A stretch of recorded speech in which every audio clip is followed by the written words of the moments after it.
So I'm just gonna say it. I'm teaching a comprehensive course on Microsoft Excel. But let me tell you, Excel is a magician's hat that pulls out solutions to problems you never thought possible. As a former beta tester wizard for Microsoft, I've created more spreadsheets than stars in the sky. Come with me on a journey that will blow your mind.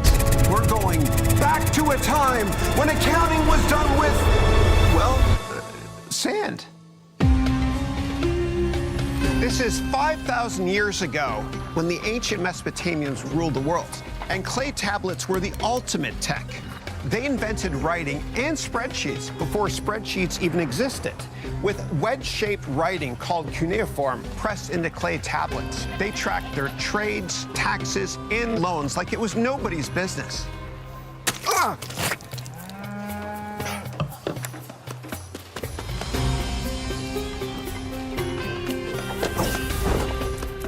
I think I'll add new shoes to the miscellaneous expenses column. And then came the paper ledger, the smartphone of the Middle Ages. The first tech revolution that changed the game for accountants and merchants everywhere.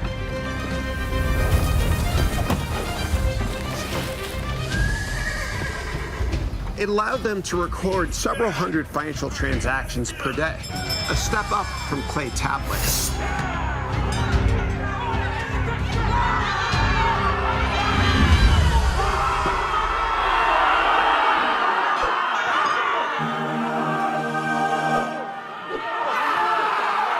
And just when it seemed like spreadsheets had hit their limits, a new technology emerged.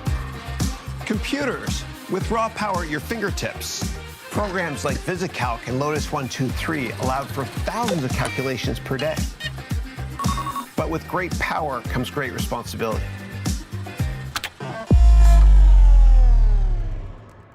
The undo function was yet to be invented.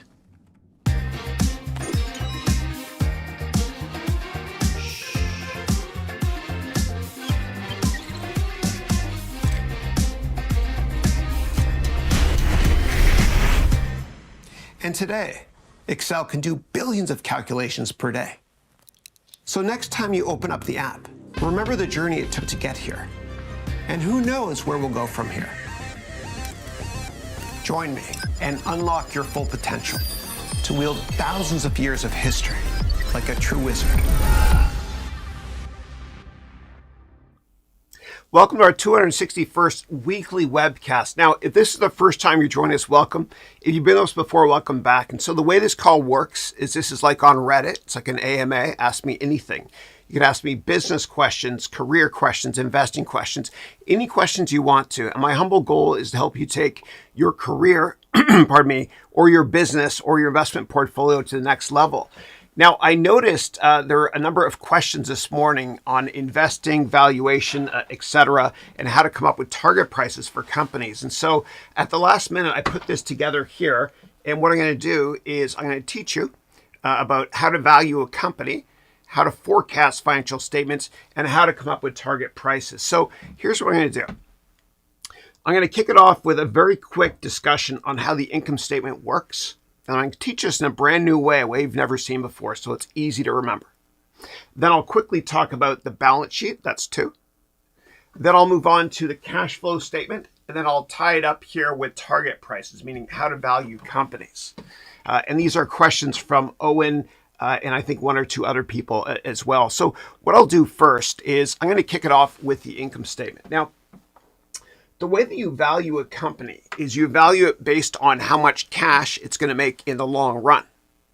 So you start with the income statement, and you always start with sales. And a lot of people think that forecasting financial statements is impossible and complicated. I'm going to demystify that today. So this here is an income statement. And sometimes you'll hear business leaders say, what is your top line? Well, the top line of an income statement is revenue or sales, same thing. And then they'll say, what's your bottom line and your bottom line growth? Well, bottom line is the bottom line here of the income statement, net income, also called profit. So what you do is this. It's a lot easier than you think. You forecast revenue, okay? And then you make most other items here a percent of revenue, meaning the expense items. So you can get to net income. And a lot of people have trouble with this. They think it's really complicated, but it's not. Because the easiest way to think about forecasting financial statements is to focus on the most important rule, which is forecasting revenue. So if I tell you that a company has revenue growth that's like this every year, what's the next year going to be? Here. If I tell you that a company's got revenue growth like this and then it starts to decelerate, which we saw with research emotion, what's the next data point going to be? Probably here. So an object in motion stays in motion. Now, once you have revenue figured out, then the rest of your financial statement is pretty easy. So what you do is you make all the expense line items, for the most part, a percent of revenue, meaning how much it costs you to make the product, how much you're spending on salespeople and marketing, how much you're spending on research and development. And if you're not sure where to put an expense, you put it in this bucket here, general and administrative. Then you deduct interest, taxes, and now you have net income. Great. So what's next? Well, what you can do then is you can value a company based on PE, which I'll get to in a second, Ken. But the income statement's a lie. Why is it a lie? Because net income doesn't mean how much additional cash you're getting in your pocket, each quarter.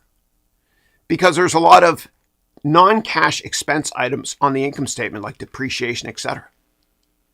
And this is why you need a cash flow statement. Now, before I get to the cash flow statement, let me talk quickly about the balance sheet, which is the second of three financial statements. So a balance sheet, and let me see if I can tee this up here. All right. So a balance sheet, it has to balance, and this is a scale on purpose. So and this is James Bond, and that's Bond's car, and there's a bank right here as well. I couldn't find my bank icon thing here, model. So a balance sheet will tell you who owns your stuff. So right here we have James Bond, and he has equity in his car. Okay, so he owns part of his car, and then he owes part of the car payments to the bank. And so this here is give me 1 second. Give me a second, guys. Sorry, I screwed this up. I put this together last second. Hold on 1 second. So assets equals liabilities plus equity. So I'm going to rearrange this right here. Thank you guys for humoring me this morning. I know I made a mistake. It's fun doing these things live. Okay. So right here, we have assets. Okay. So this here is a car. And assets has to equal liabilities plus equity. So James Bond is equity. Okay. He has equity in this car. But the bank owns part of this car as well. And so assets, the car, equals liabilities plus equity. So let's say this car here, okay, costs 100 grand. James Bond owns half of it. That's 50,000 in equity. And the other 50,000 is a liability. So the $100,000 asset equals liabilities plus equity. 100 grand equals 50 grand plus 50 grand. So that's a balance sheet. Okay. Now, if you have I'm so sorry for making that mistake. It's fun teaching live. But once you have the balance sheet and the income statement, then you can figure out what your cash change is each quarter. And so, as I mentioned earlier, the income statement is a lie because it doesn't tell you how much more cash you're getting in your pocket every single month or every quarter, because there's funny money expense items here like depreciation, which is not a real cash expense. So if I give you the income statement and if I give you the balance sheet, then what's automatically created for you is something called the cash flow statement. Okay. And the cash flow statement has three sections: cash flow from operations, cash flow from investing, and cash flow from financing. And what the cash flow statement does is it looks at those other two financial statements, and it will basically start with net income, and then we'll add back or deduct items that made cash go up or down, so you know what your cash is. All right, great. So we've got three things that are really important now to help us value companies. We've got revenue, we've got net income, and we've got free cash flow. So how do we value companies now? Well, there's three different methodologies, and I'm going to tie this all together with an Excel spreadsheet in a second. I feel so embarrassed I made a mistake there. Sorry about that. All right. So when you value a company, there's three main ways to do it. The easiest way that we all love when it comes to coming up with a target price is price to earnings. It's really simple. And the way price to earnings works is you get the net income and you slap an earnings multiple on it. So for the rest of your life, I want you to think of equations as having the number 1 on the denominator. So price over earnings means for every $1 in earnings, how many times that $1 are investors willing to pay price-wise? So if a company is trading at 10 times earnings, that means for every $1 in earnings a company has, investors are paying $10. Why would somebody pay more than $10? If the company is growing fast, people will pay more for it. So the average multiple, price earnings multiple in the S&P 500 historically is about 15 times. And that means for every $1 in earnings on the denominator, investors are paying 15 times that $1 in earnings for the average company in the S&P 500. Now, let me add one more thing, which is earnings growth. And then I'll teach you how to decide what PE multiple to put on a company. So the average company in the S&P 500 has earnings that grow at about 15% per year on average historically. So now we have 15 times earnings divided by 15% growth. So the price to earnings to growth multiple is 1, 15 over 15. Why do some companies in the S&P 500 trade at more than 15 times earnings? Because their earnings growth is higher. So if a company is growing earnings at 30%, then investors might slap on a 30 times multiple. That's a price to earnings to growth rate of 1. If a company only has earnings growth of 7%, then investors might value the company at a price to earnings multiple of 7, meaning for every $1 in earnings, investors are paying 7 times that buck. And that's called a price to earnings to growth rate. Now, why do hedge funds short companies? Well, one of the reasons, meaning they bet against companies, one of the reasons is because the PE multiple is too high relative to the growth. And so a lot of hedge funds might short companies that have a PE way higher than their growth rate. So if a company has earnings growth of 10%, but it's trading at 30 times earnings, then it has a price to earnings to growth rate of 3, a PEG ratio of 3, it's too expensive. And vice versa. If a company has a price to earnings to growth rate of under 1, for example, it might be cheap and hedge funds might look to acquire it. For example, let's say we have a company that's trading at 15 times earnings, but earnings growth is 30%. Well, a PE of 15 divided by 30 is 0.5. That means a price to earnings growth rate of 0.5, which might be attractive for some hedge funds. Now, when I value companies, what I do is I forecast the income statement, which I just showed you, many years into the future, and I value the company based on what I think earnings are going to be in 10 years. And then what I do is I put a PE multiple based on my earnings estimate in 10 years. So I think very, very long term. And this is how I humbly did well investing in growth stocks years ago. I owned Amazon for years, and a lot of people said, "You're crazy, Chris. Amazon is a widowmaker," when I owned it. They said it's a widowmaker because it has a PE of over 100 times. And I said, no. It's trading at a price to earnings ratio of only 3 times my earnings estimate in 10 years. So you got to think longer term. Now, you might be thinking to yourself, well, Chris, what if a company is not profitable? How do you value the company? Well, what you can do is, if they're not profitable yet, which happens to a lot of tech companies that go public when they IPO, then you can value the company. If you don't want to value the company based on earnings in 10 years, you can value the company based on a price to revenue multiple. And let me demystify this, and then I'll come to cash flow in a second.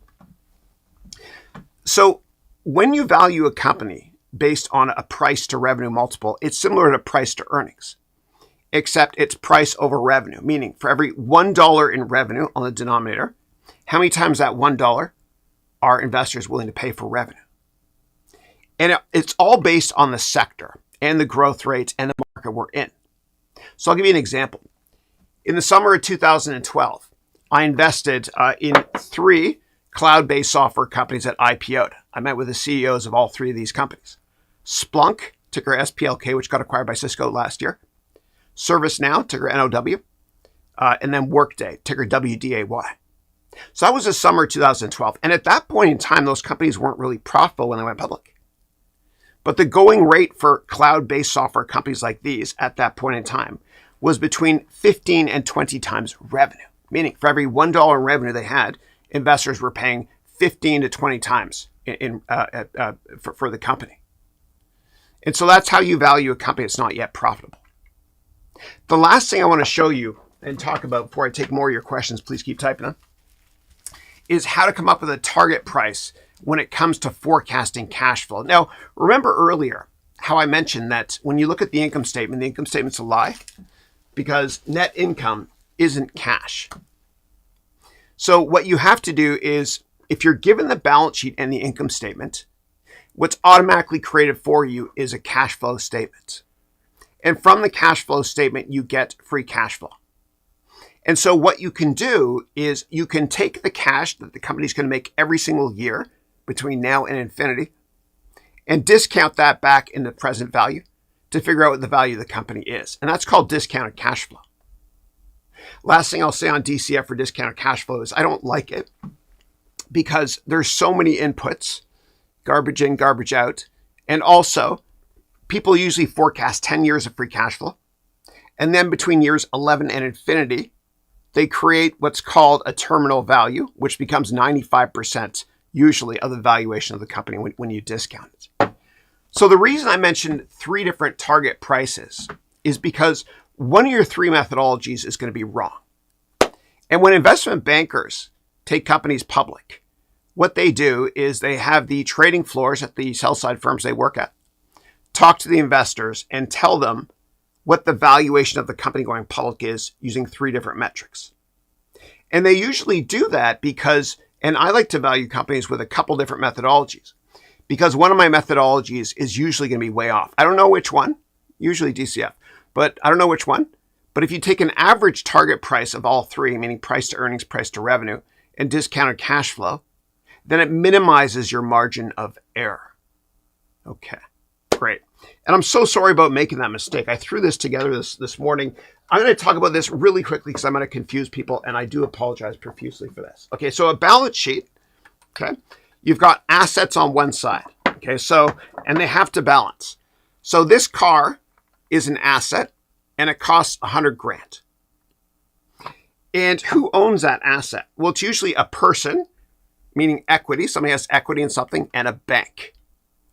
And so the balance sheet has to balance, meaning assets, I wish I had 3 hands, has to equal liabilities plus equity. So with this $100,000 asset on the left side of the balance sheet here, let's just say that James Bond owns half of it. That's $50,000. And the other $50,000 is to the bank of Toyota or whatever car that is. So the bottom line is, I'm going to move on to your next question immediately. Assets has to equal liabilities plus equity. I'm so sorry for making that mistake this morning. The older I get, the better I was, folks. It's my birthday tomorrow. Yeah. All right. And Owen, with respect to your question there, I'm surprised we still have people on this call. I feel so embarrassed. With respect to your question there, Owen, hopefully that helps you value Netflix. Yeah. Okay. All right. Next question is, how can a company's financial trends help us determine employment growth? Yeah. So it all depends on the type of company, right? So if it's a growth stock, meaning a tech stock that's growing quickly, investors don't mind if net income is negative initially, right? And so they'll hire a lot, usually in sales and marketing, as well as research and development. Okay. If it's a value-based stock, like Warren Buffett likes to invest in, then people care about this and employment growth is going to be lower. So it all depends on if it's a growth stock or a value stock when it comes to employment growth. Now, what's happening right now in the economy is a lot of tech companies massively overhired during the pandemic, so they're still cutting people. You see layoffs every week, massive layoffs announced actually. And I think they're not just cutting into fat, they're cutting into muscle. They're overdoing it. But there's a couple of green shoots out there, so to speak, with the economy. Companies like Walmart are actually hiring right now. But yeah, okay. All right. And Owen wrote, God bless you. Thank you. God bless you more. I needed to hear that this morning. Thank you. Okay. All right. Note to Chris, go to bed earlier. All right. Next up, we have the Berlin from San Bernardino, California. How are you? You wrote, Chris, I believe tomorrow is your birthday. It is. Thank you. The older I get, the better I was. And I certainly had a senior moment there a couple minutes ago. And then you wrote, I want to wish you a happy birthday, many more. Thank you. God bless you, brother. I wish you nothing but the best in life, for abundance of joy and good health. And then you wrote that all your wishes come true. Thank you for everything you do for the people. Thank you. And God bless you. I appreciate that. Yeah. So tomorrow's my birthday, and I'm such a nerd that on January 19th, I got up at 4:45 a.m. so I could order the Apple AR product. And so I was first in line to order it online, I should say. And it comes tomorrow. And what I'm going to do is next week, I have a special guest star, Tony Shark. I don't know if you guys remember that guy, who's going to do a teardown and talk about the product. And so by next Thursday, I'll have used the Apple VR product for 6 days, and I'll tell you all about it. Yeah. Okay. And then Carolyn from Nova Scotia wrote, good morning, Chris. Your intro rocks. Thank you, and God bless you. Thank you. Not the balance sheet part, though. Yeah. But I think you become more likable when you're up on the stage and you make a mistake like I just did, because you're just being you. In fact, when you get up there in front of people, I've got the whole world watching me now. If you make a mistake, you just got to tell yourself, I don't care. I mean, I do care, obviously, but be yourself, because as Dr. Seuss said, everyone else is taken. Yeah. All right. Next up, we have Zaid. And one of my best friends, Zaid Ayub, out here in the Bay Area. He was the founder and CEO of Saj Mediterranean Restaurants. But Zaid, he's from Jordan.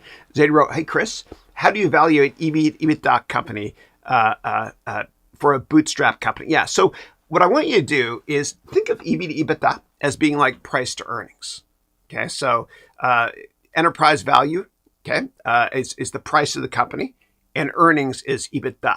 And EBITDA, for those of you who don't know, stands for earnings before I tricked dumb accountant. Okay, it took me 22 minutes to come up with my first awful dad joke. Just kidding. But the reason you use EBITDA, okay, EBITDA is the same thing as operating profit. So operating profit means revenue minus the cost of goods sold, minus sales, marketing, research, development, and G&A. Okay, and that's operating profit. It's also called EBITDA, which really stands for earnings before interest, taxes, depreciation, and amortization.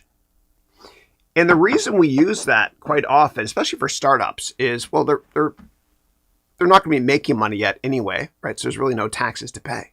And also, if you want to compare companies globally to each other, it doesn't make sense to look at the tax rate in different countries, because different countries have different tax rates. And so an apples to apples way to value companies globally is to look at price to EBITDA, or EV to EBITDA, more or less. Yeah. Okay. Hopefully that made sense. But for a company that's bootstrapped, meaning a company that you founded, what people really look most closely at is the burn rate and the use of proceeds. So when you raise money when you're a startup, you have to articulate what your use of capital is, and you won't be able to raise money unless you build out a financial statement. And as I mentioned earlier, I'm going to show you here in Excel how I analyze companies. So what I do, and this is available for my MBA degree program students, but I look at 100 steps. Okay, I look at qualitative research, quantitative research, and financial research. And what I just talked to you about is right here. Okay, so forecasting the income statement, the balance sheet, the cash flow statement, and then valuing companies based on price to earnings, price to revenue, and a discounted cash flow. Okay, so when I evaluate companies, I look at 100 steps, right? But you have to forecast the financial statements always. And for a startup, when it comes to EV to EBITDA, what they're going to be looking for is your income statement forecast and your operating profit, as I showed you, which is EBITDA. And the reason why it's important to model that is because your investors are going to ask you, what are the use of proceeds for the money you're raising? Well, let's say that you lose money for 3 years, okay, and you're forecasting to lose $2 million. Well, you want to raise $2 million, and the use of proceeds is in your financial statements. Usually it's R&D initially, and then once your company has a product to sell, then you're going to hire a lot more in sales and marketing and other infrastructure costs. Now, when I value companies, and this template here, which is available to my MBA students, what comes out of this, and there's 100 steps, and I created a YouTube video for each step here. What comes out of this is 3 outputs. Number 1, you've got a dashboard here based on the information you enter in. I ask you about 1,000 questions to enter into the spreadsheet. Okay, so you got a dashboard, everything you need to know about the company. Okay, and there's no macros in this. The size of the file is about 30 megs. The second thing you get out of this is a 1-page executive summary, which you can print if you want. This is just dummy data for Apple right here. The third thing that comes out of this is a detailed 100 or 150 page report. Yeah. All right. And I try to finish this every day.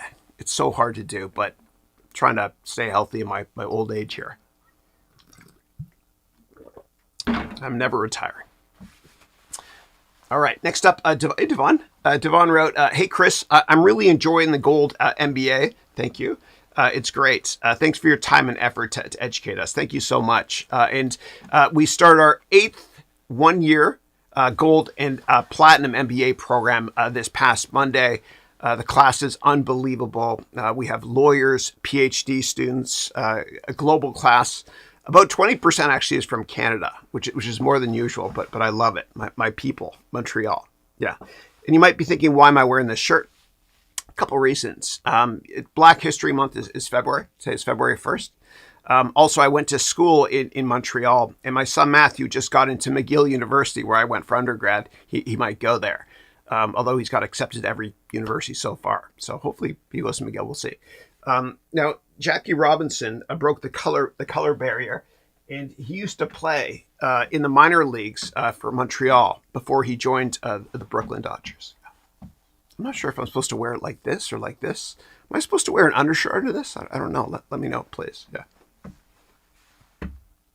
Okay, next question is, give me a second here. Devon wrote, I really recommended to everybody here to join. Oh, thank you. My Gold MBA program. You're the best. Thank you for that. And then you wrote, I'm studying the recorded class due to time differences because class starts at 12 a.m. Until 3 a.m. and I wake up at 5 a.m. for work. No, thank you so much for that. And later this year, I'm going to launch another MBA program, which is going to be earlier in the day for you. Okay, it'll actually be 9 a.m. until noon every Monday and Tuesday, my time, Pacific time. Yeah. And you're grandfathered in. Anybody that's ever bought my MBA programs, Gold or Platinum, you can join any Gold program for free. Future ones.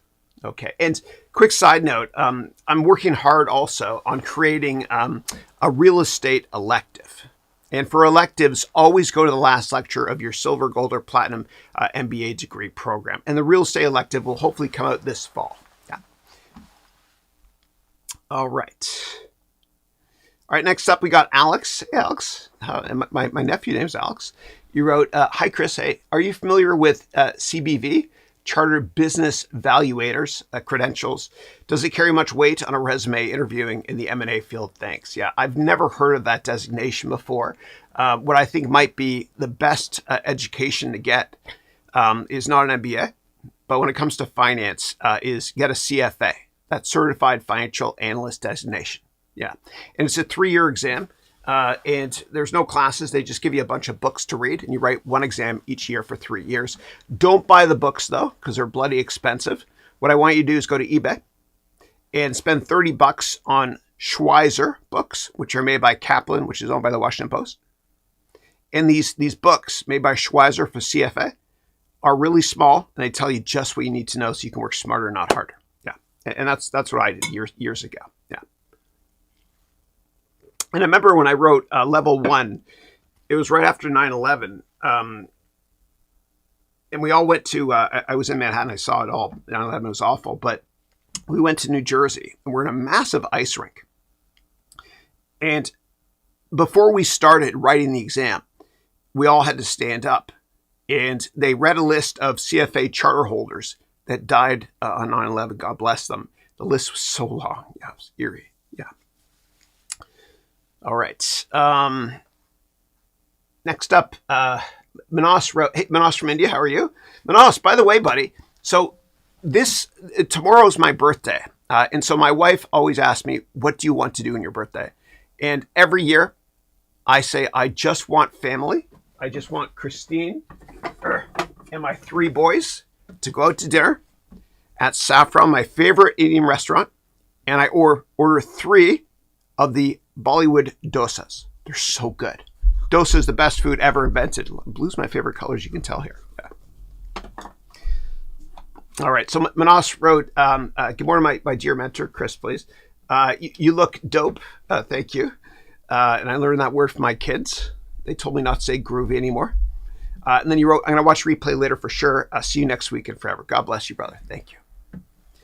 And then you wrote, by the way, last week, one of my newest courses on generative AI with ChatGPT Plus, which is now the highest rate on Udemy, a big chunk of credit goes to Haroun Education Ventures family for love and appreciation support. Thank you and God bless you. I appreciate that. And congratulations on your courses. I looked at them and I see that a number of them are the highest rated in the category. Nicely done. And a little side note, if anybody wants to teach on Udemy, or online, just let me know. And I don't get any brownie points because Udemy it's just an algorithm. If my courses suck, many of them do, they won't sell.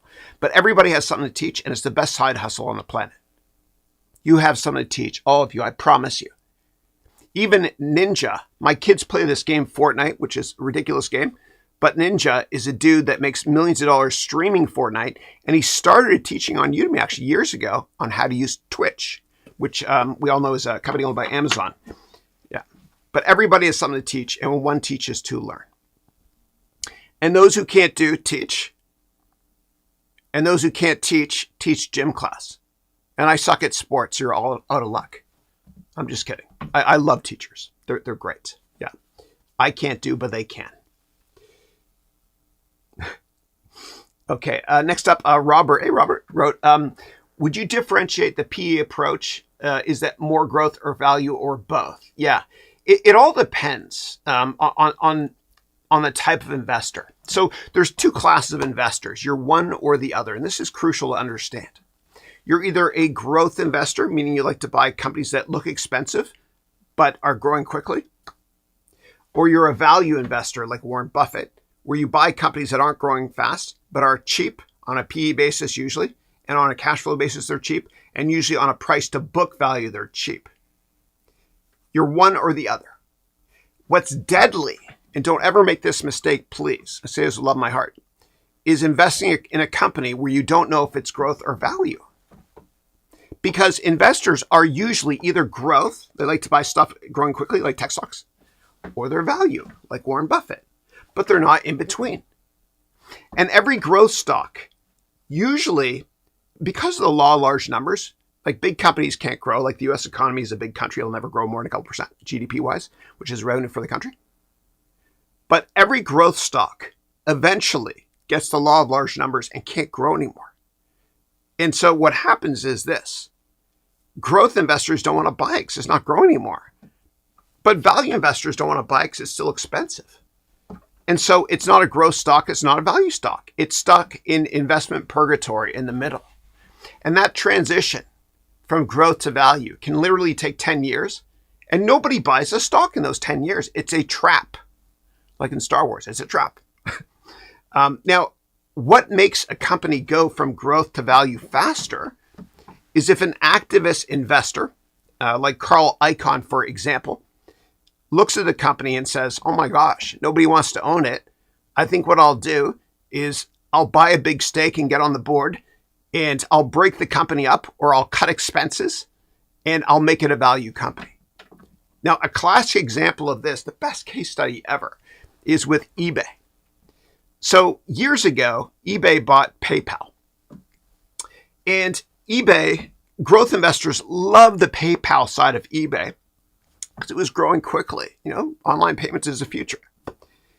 And value investors love the sleepy auctions marketplace of eBay because it's recession proof. Because in a recession, we buy and sell more used stuff.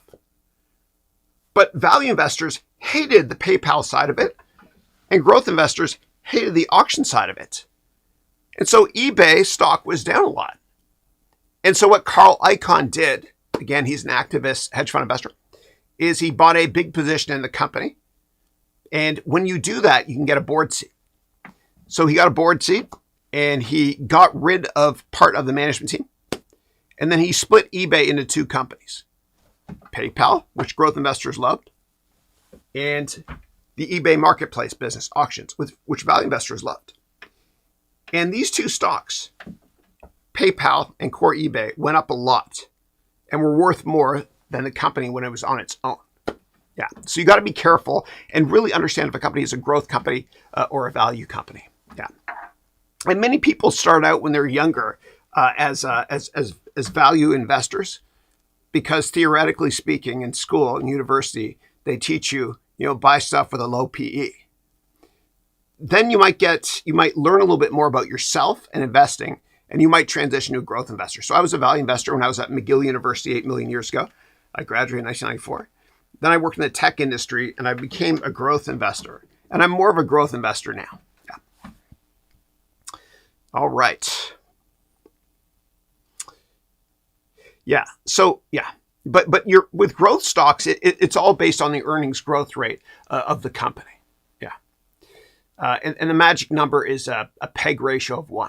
If a company is trading at usually 1 or less PEG, then it's probably an attractive growth investment after you do your due diligence and 100 research steps like I showed you, etc. All right, next up, Hassan wrote, hey, Chris, I missed joining your MBA. Can I join and start now? So, yeah, sure. If you want, usually I say it's sold out and people can't do it. But I'm anticipating, I haven't had anybody ask for money back yet, but I sometimes get 1 or 2 refunds.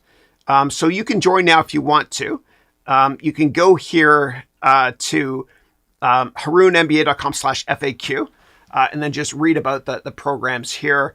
This is not a sales tactic, what I'm going to mention right now, and I have disclosed this, but prices for my products are going up materially later this month. Yeah.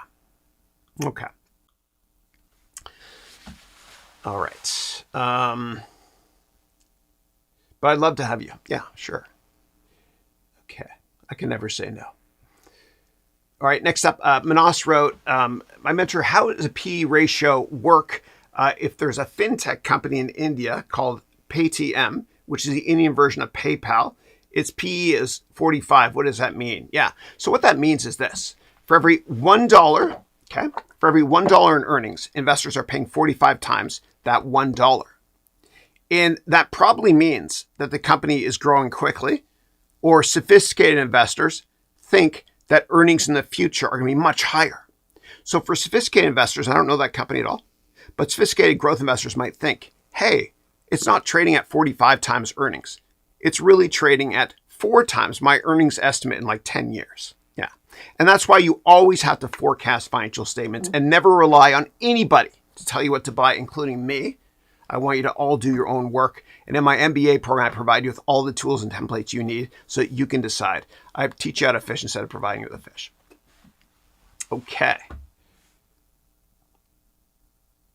All right.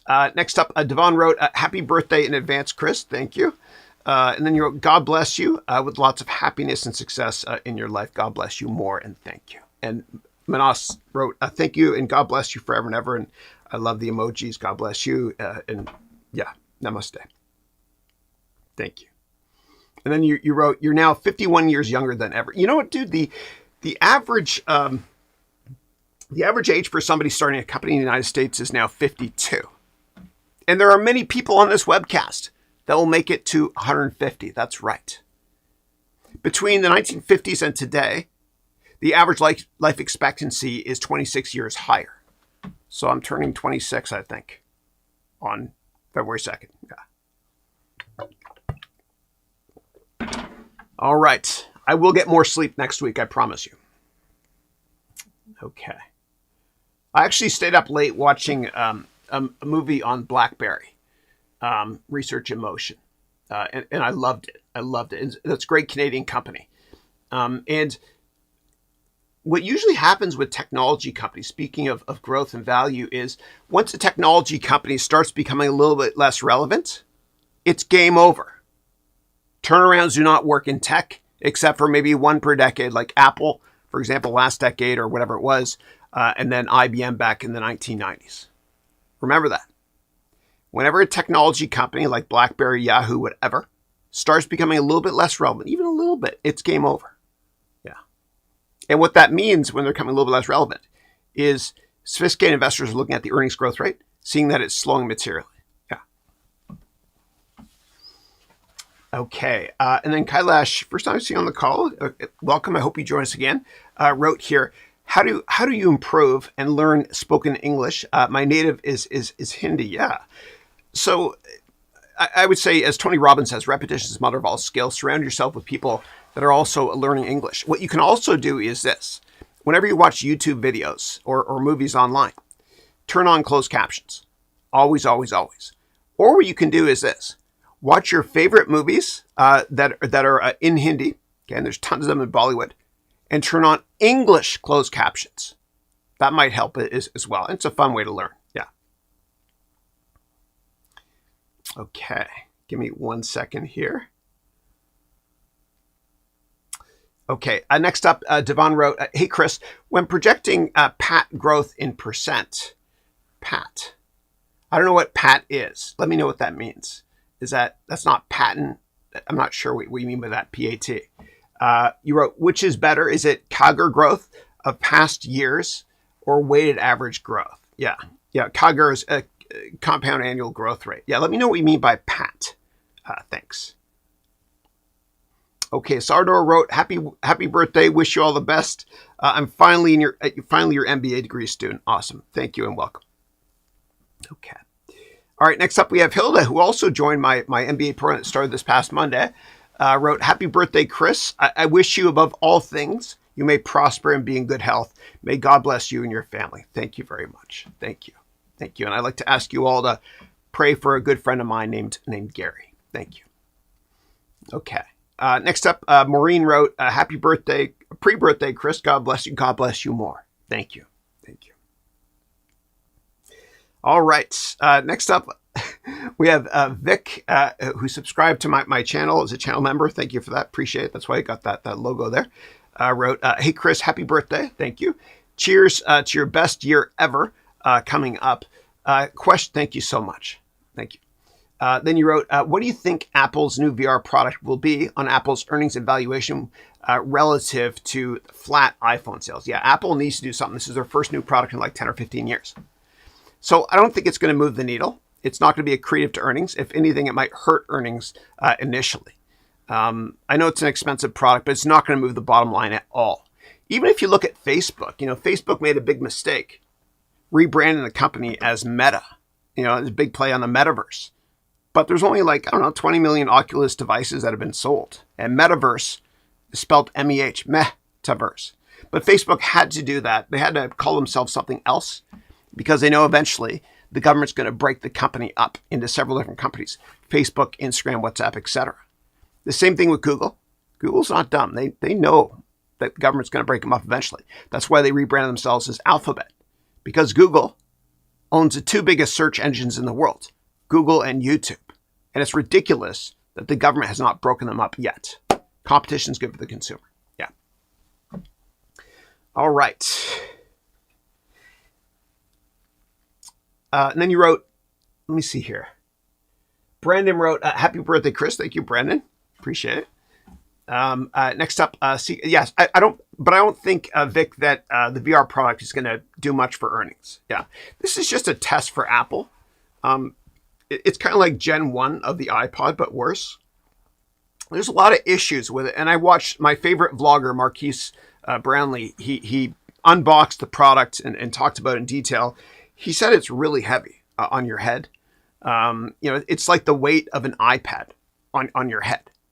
And there's also an external battery and all that stuff. It's too expensive, but I'm a nerd. I had to do it. I'll show it to you next week. Yeah. All right. But I am going to bring up my office here and try to do my video editing or creating content while I'm walking, while I'm wearing it, because I want to wear it just to try it out. Hopefully I don't get dizzy, so I can see my other monitors as well. Now, the problem is you can only share one monitor, meaning one Mac, onto it right now, and there's no HDMI port on it. And I probably won't be able to walk as I work. Maybe I will, but I'll show you what I do. And many of you know this already.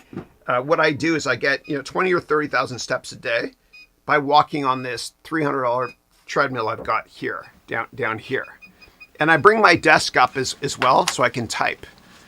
But I recommend you all try this, because I promise you, if you do what I'm doing right now, you will get 10 times more productivity-wise done per day, because you're exercising as you're doing it. You're whistling while you work, and it's a hell of a lot of fun this way as well. All right, let me stop this. Okay. Turn on the air conditioning. Lots of lights here. Okay. And then Secret Tuber wrote, hey, Chris, can you please guide me on the skills I need to get into investment banking and the sources to learn them? Thank you. Yeah, I mean, I teach that stuff in my MBA programs, whatever. But what I would do is I'd start building financial models similar to what I mentioned earlier today, and value companies using different methodologies. But the most important thing I can tell you about wanting to switch into investment banking, I'm so sorry, it's early, investment banking or any career, is you have to network like crazy.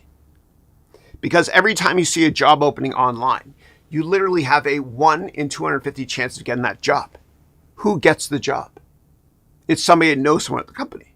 So you have to network and set up just a ton of informational meetings, which is something I teach in my MBA degree program. Now, I had a student a year and a half ago in my Platinum MBA program that halfway through the program, he networked like crazy, and he got a job at Goldman Sachs in New York City in investment banking in the same start class as Harvard Business School students. How? One of the ways was he networked like crazy. You have to do that because your network is your net worth, and relationships are always more important than product knowledge. Yeah. But before becoming an investment banker or wanting to become a banker, I want you to please ask yourself this. And this goes to everybody who wants to change careers. Why? Why do you want to become an investment banker? You need to really understand that, because I've never met anybody that's a happy investment banker. Yeah. It's a really, really tough place to work. Yeah, you can make more money, but you know what, dude? You're making more money than your buddies, maybe, but they're probably making more than you per hour. Yeah, you have no life. It's rough. It really is a rough place to work. And I remember when I was younger too at McGill 8 million years ago, we all wanted to be investment bankers. We don't know why, but we just did. Yeah. Just make sure it's because you enjoy it. Yeah. There's better jobs in finance. Yeah. In my humble opinion. All right, Ted, how are you, man? Ted wrote, hey, Chris, you look groovy. Thanks. Dope. That's what my kids say. My kids, the latest thing they're saying is bet. Whenever something's really cool, they say bet. Yeah. Okay, moving on to Martin, who wrote, hey, Chris, happy birthday. Thank you.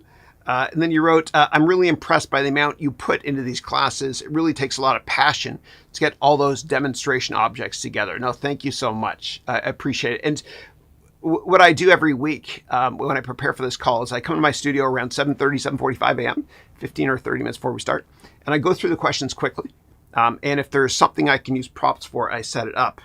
But I won't make that mistake again with the balance sheet like I did today. I'm sorry. Yeah. All right. Thank you. And then Vic wrote, thank you for the great Udemy courses. Thank you.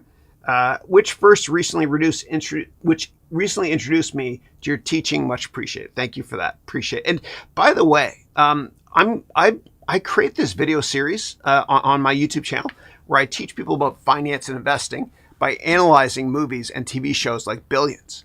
And so I posted my 3rd reaction video to episode 3 of Billions last week. And tomorrow I'm going to be publishing my 4th one to Billions. There's 83 episodes in Billions. I'm going to try my best to do every single one this year. I know it's a lot. Yeah. But it's fun. But check out my Billions videos, please. It's a great way to learn about finance. And I love the show. It's so well written. Yeah. All right. My favorite character is Spiro.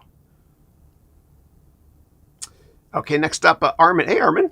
Armin wrote, thanks for everything you do. Thank you. I'm currently living and working as a self-taught web developer in Sweden, but I'm considering moving to Toronto in the near future. Do you have any recommendations regarding finding a job in Canada? I don't have an academic background, but considering if I need to invest time and money to get some degrees. Yeah. So a couple things. And I'm going to make this a generic answer. If there are people on this webcast that want to move to another country, but you don't know how to do it, what I would do is this. And I'm going to use an example of the United States just because this is where I'm right now. Let's say that you want to come to America. What I recommend you do, and I'm going to pick a random country, Sweden actually, where you're from.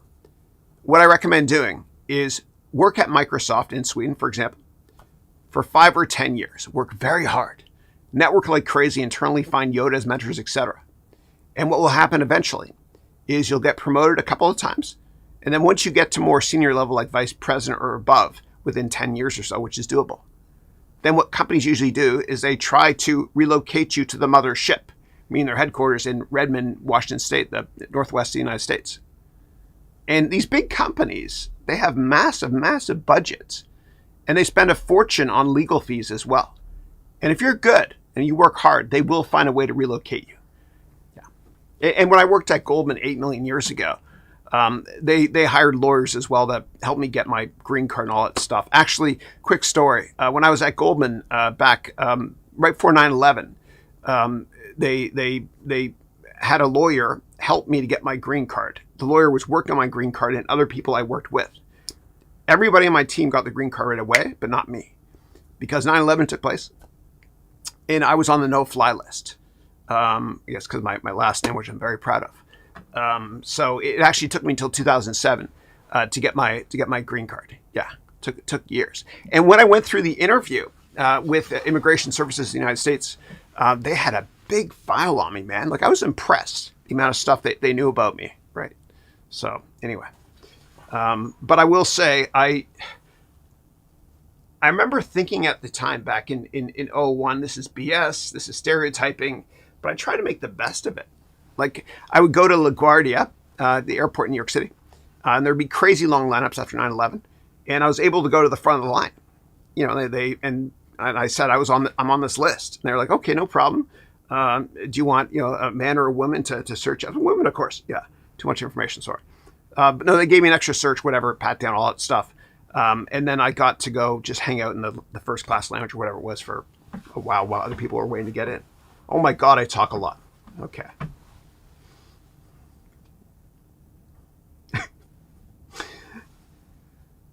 All right. Give me 1 second here.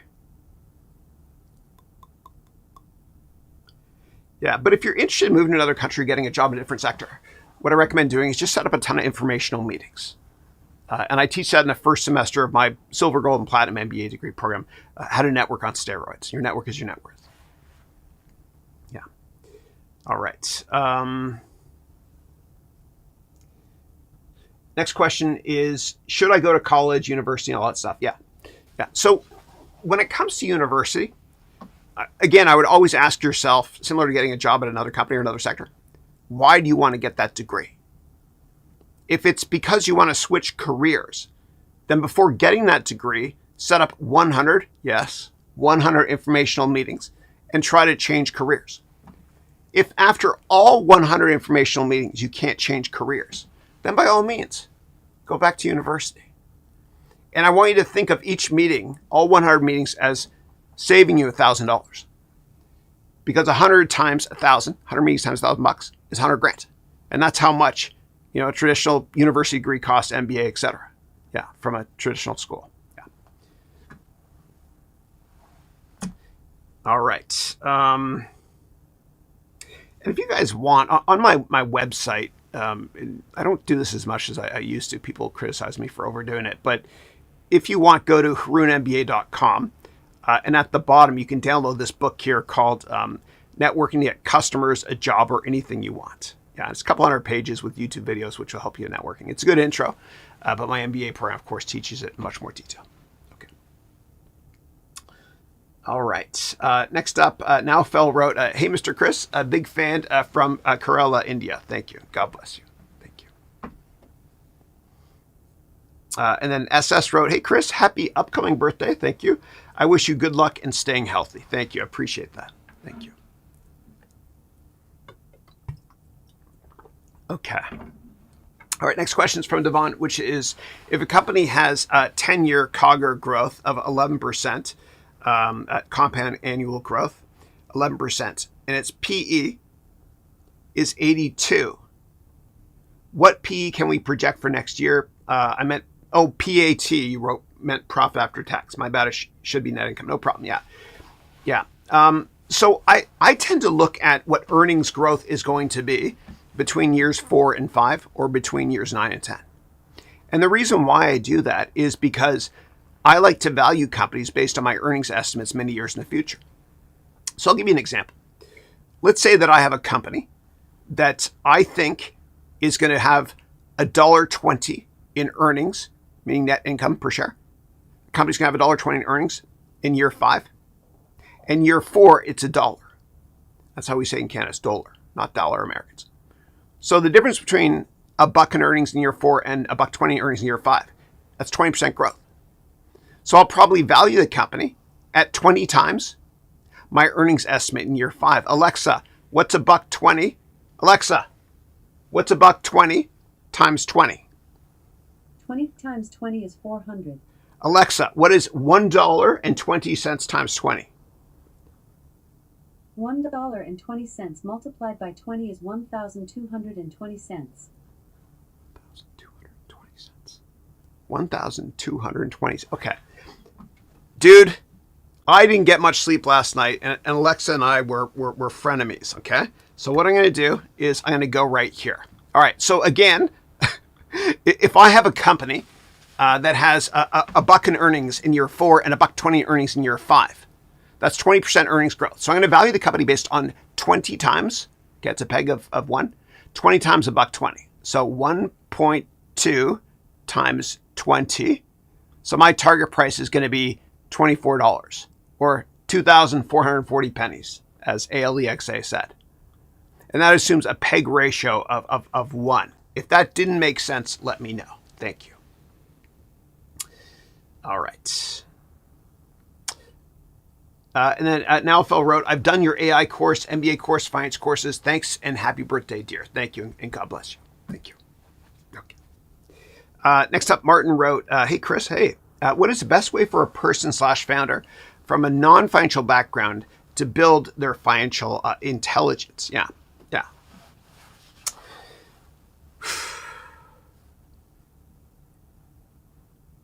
So there's, I don't recommend that many books, but there's one book I want to recommend about finance. It's called Financial Shenanigans, and it's written by Howard Shillett. And it will teach you about finance and financial modeling in a way where you can uncover red flags. That's one way. Aside from that, if you want to read books, you can also read books by Damodaran, who's an NYU professor of finance. He's great. And when I worked at Citadel, I went into Ken Griffin's office. I had a 30-minute meeting with him back, I think it was 04, 05. And I looked at his bookshelf, and he had books by Damodaran. And so I ordered those books, and they're pretty good. So whenever you go into someone's office that's more successful than you, which is every meeting for me, look at their bookshelf if they still have books, and order those books. Yeah. Aside from that, I would probably read the Financial Times every day, ft.com. Financial Times is kind of like the Wall Street Journal, but it's more global in nature, kind of like the BBC is more global. What I'd also do, and this is what I do every morning when I'm showering getting ready, I do this. Alexa, what's the Wall Street Journal news today? From the Wall Street Journal. Alexa, stop. Okay. I do that. It's like 20 minutes, and I get a summary of everything that matters. Yeah. So that's what I would do. All right. And I'd also start listening to earnings calls from companies and read annual reports. And if you want, actually, a great way to learn, the most edutaining way to learn, I humbly think, is you can go to my YouTube channel. And you'll see here what I do is I create these videos where I react to, TV shows or movies like Wolf of Wall Street the movie, etc. And I'm publishing another Billions one today. And it's kind of like the next step for me teaching wise. I love movies and I want to kind of teach based on edutainment. Yeah. All right. And then Myrna wrote, hi, Chris. Hey, happy birthday. Thank you. Myrna D'Souza. I used to work with Laura D'Souza. She's great at Accenture in Canada. She quit Accenture and she has her own flower shop now. It's cool. So the question is, what is the spelling of the tech blogger that you follow? Yeah, it's Marquise Brownlee. I'll show you. He's the best, man. I love this guy. So you go here, right here. Marques Brownlee. Yeah. I can't wait to watch this. Yeah, I watched the unboxing video yesterday. He must have just posted this yesterday. Yeah. This is, oh my God, look at that. He says, this is what the ad shows. This is reality. I heard people complain about that actually as well. So you don't actually see your eyes. There's an OLED screen here that's a video of your eyes. Yeah. Okay. Anyway, that's the dude. He's the best. He inspires me. Okay. And then Farrick, oh my God, it's been years. So good to see you. And then you wrote, happy birthday, Chris. Thank you. Dr. Michael Nunez, how are you? From my Platinum MBA program, graduated last year. Great to see you. And Michael, I know you've asked me a couple times about the real estate course, and I apologize for not having it released yet, but it's coming out this fall. Thank you. Thank you. Yeah. And Dr. Michael is from Arizona. He wrote, happy birthday, Chris. Tomorrow is Groundhog Day. Yes. Hopefully I'll see my shadow. Yeah. Okay. Next up, Armin wrote, thanks for the tip. You're most welcome. I'll be joining my wife in Canada, so I wanted to be more competitive in the job market. Very cool. Yeah, and you'll find that in Canada, 95% of Canadians live within 100 miles of the U.S. border, just for weather reasons and commerce reasons. All the big cities, for the most part, are there, except for in Alberta, because of the oil industry. I miss Canada. Okay, and then MSD, Mind Fuel Success Daily. Oh, I like that, Mind Fuel. Huh. Canada ran Instagram ads in 2020 for free passports, no requirements. Tons migrated there, but now thousands are leaving Canada because it's not the lifestyle that they dreamed of. Yeah, I didn't hear about that. Yeah. Huh. I do know that when a certain politician, I won't say his name, but rhymes with Ronald Rump, when he won, the Canadian immigration website crashed. But I didn't tell you my political preference there. I'm more of a libertarian. Yeah. Okay. Actually, I will go Democrat or Republican, one way or the other, depending on who the candidate is. Yeah. And then MSD wrote here, YouTuber Nomad Capitalist shows how to move to other countries. Very cool. Okay, and then and I have a student actually in my platinum program started last May. His name is Mo. He has his own immigration company, and if you want me to, and he actually helps people to immigrate to Canada. If anybody is interested in his services, just send an email to support@harounventures.com. I'll make the introduction. Okay. Next up, Devon wrote, sorry, I forgot to tell you that I'm from Ireland. Okay, cool, awesome. And my grandmother is part Irish, actually. That's why I'm Catholic. But the problem with that, here I go. The problem with that is that I have green eyes, and green eyes is a disaster when it comes to doing green screen, right? And so anybody who has green eyes in their movies, they have to wear contacts, right? Yeah. So, and I'll show you here. You can green screen right here. I'll show you how it works. This will be fun. That's why I have blue in the background. I use blue screen. So I go here, and I'm using Wirecast software. So I go use chroma key, and then I'd have to match this a bit better, and then tweak the key threshold, and then you'll see here. You'll see right here that you can see my eyes, but it got rid of all the blue, right? So if I put this behind me, you might see a little bit of red behind. Or this here, sorry. The blue here is gone as well. Looks kind of cool. My kids. I love blue. Whoa. Let me get rid of this. Give me a second. I'll come back to normal Chris. Hey there. All right. And then Devon from Ireland wrote, if I want to buy in Europe, is it better to invest in the DAX 40? I guess that's the German markets, yeah.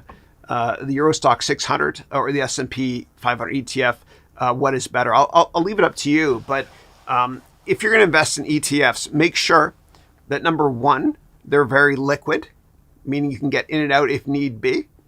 And whatever dollar amount you invest or euro amount you invest, make sure that it's no more than 1/10 of the daily volume. And I can talk about that in more details, but a lot of hedge funds went belly up in the fall of 2008 when we were within 24 hours of bank machines not working because they owned illiquid stocks, and illiquid stocks own you in a down market rather than vice versa. You also want to look at the fee structure. Make sure the fees are well under 50 basis points, meaning for every $100 you put into an ETF, you want to pay less than 50 cents per year in fees. Now, I would also not have more than 5% of your investments in your portfolio in any one particular stock, and maybe no more than 10% or so in any one particular global ETF. And the best place to do research on ETFs, and please don't anybody buy, I can't wait to watch this, please don't anybody buy mutual funds because they're a ripoff and they underperform, the fees are higher. We can always go to ETFDB, that's etfdatabase.com, and do research this way. And you can screen ETFs by type. And I think the Bitcoin ETF news is incredibly positive for Bitcoin longer term. But you can look by country as well, right? So for example, I don't know if you wanted to invest in Brazil. You can click here and there's 246 different Brazil ETFs. Make sure they're liquid. And so if you want, you can invest in EWZ right here, which has an expense ratio a little bit too high here of 0.59, which means for every $100 you invest in this, you'll pay 59 pennies per year in fees. Yeah. But anyway, and you'll see Petrobras or Petroleum Brazil is one of the biggest holdings here as well. Go to holders. Yeah. Okay, let me go back here. But where I put my money is when I'm not sure where to put money, I put it in the VOO, ticker VOO. And the VOO is, I think it's probably one of the best ETFs ever made. And do your research first, obviously, but the VOO here is an ETF for the S&P 500.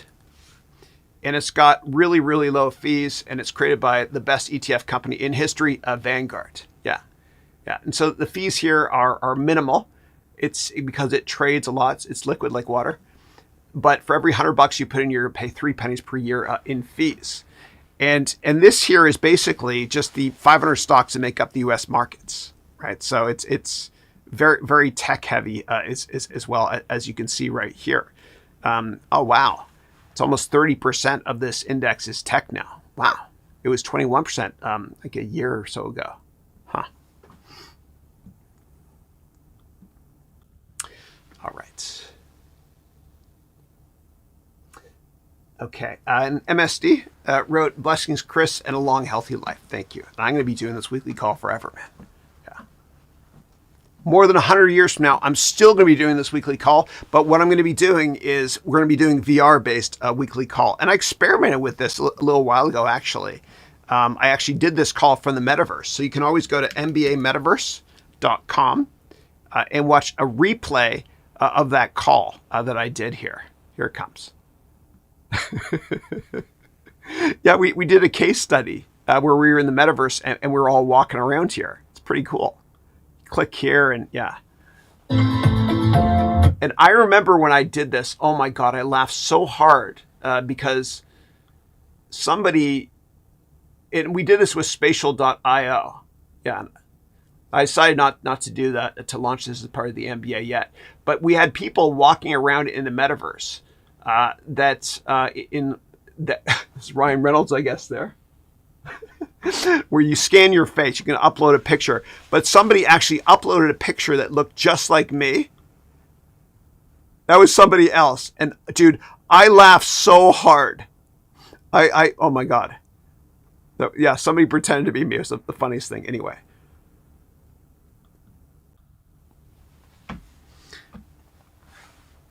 All right. All right. And Simon, hey, Simon. Simon wrote, happy birthday, Chris. Thank you. You wrote, I'm an undergrad finance student graduating this summer. Nice. Remember, my son, Andrew, he's in his second year at Berkeley, and he's studying accounting and finance now. And I told him, dude, don't memorize accounting and finance, or you'll get a D like I did at McGill University. I got a D the first time I took accounting. Why the hell am I teaching it? I shouldn't be teaching, especially how I butchered the balance sheet earlier today. But make sure you understand finance and accounting. Okay? And try to rearrange the formulas as well. That's how you know you really understand something. So assets equals liabilities plus equity. But you can also tell yourself, well, equity then has to equal assets minus liabilities, which makes sense. My ownership in something is the product minus how much debt is on that product. Rearrange formulas, yeah. And enjoy reading financial statements like a good book. And that's what I teach. And by the way, McGraw-Hill is going to be publishing, as part of their Essentials series, a book that I wrote called Finance Essentials for non-financial people, for managers. And that will come out in April as well. In case you're having problems sleeping, you can read my book. Thank you to McGraw-Hill for approaching me on that. All right. I'm an undergrad finance student graduating this summer. Nice. I realized I'm more interested in coding and software and engineering, especially. Any advice on how to make the move? Good for you. Yeah. Yeah. That was a lot like me, actually. Yeah. When I was an undergrad, I did a Bachelor of Commerce at McGill University, graduated in 94. And I majored in management information systems, but I took finance courses as well. So what I actually ended up doing was I married my passions of tech and finance, because I worked at Accenture in their financial services consulting division. I was a techie. I programmed like crazy. I loved it.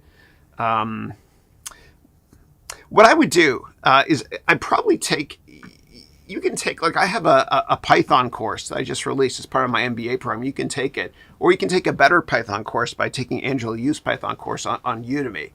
And make sure when you take these online courses, and you can easily learn this stuff, when you take these online courses, make sure you love it.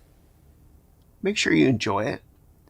Because if you don't enjoy programming, you won't be able to reach your full potential.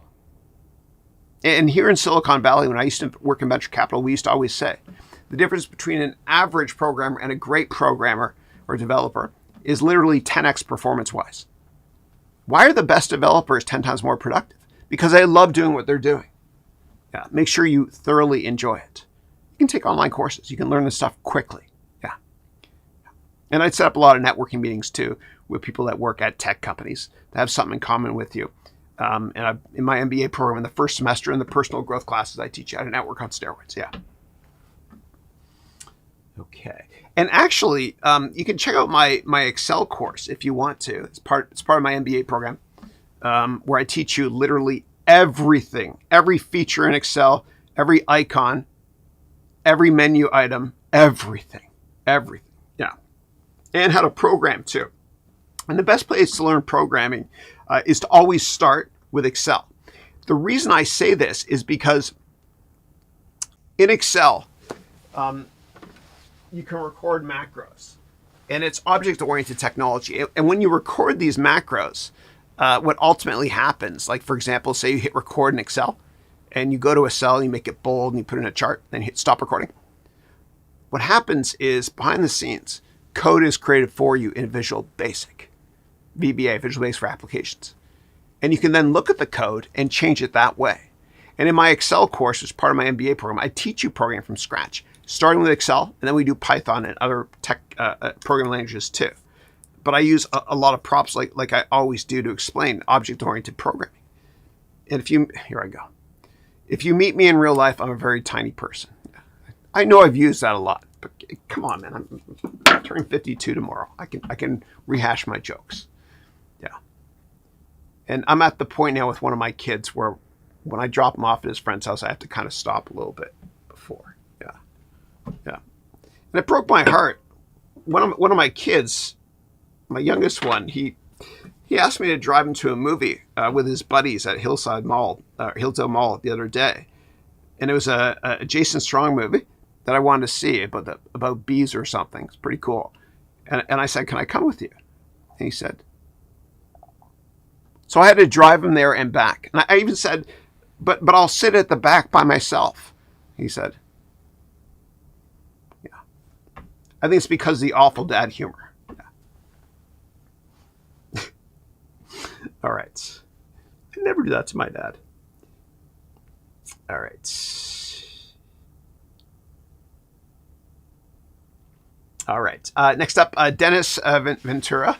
How are you? I always think of Robin Ventura, played for the White Sox when I see your name there. I wrote, happy birthday, Chris, and thank you for all you do. Thank you. Yeah. Okay, and then Jorge wrote, hey, Chris, today I have the cocktail event with Goldman Sachs. Do you have any tips? Oh, I do. Yeah, awesome. Yeah. All right, so a couple things. And I'm going to answer this generically as always to apply to everybody in this call. So every company has their own corporate culture. And I want you to learn a little bit about the corporate culture or the mission statement or vision statement of the company. And I want you to incorporate that into your discussions with people. And I'll explain how. So Goldman Sachs has 14 key business principles, which I think John Whitehead came up with years ago. And it's in their annual report and on their website and all that stuff. So do a search for Goldman 14 principles.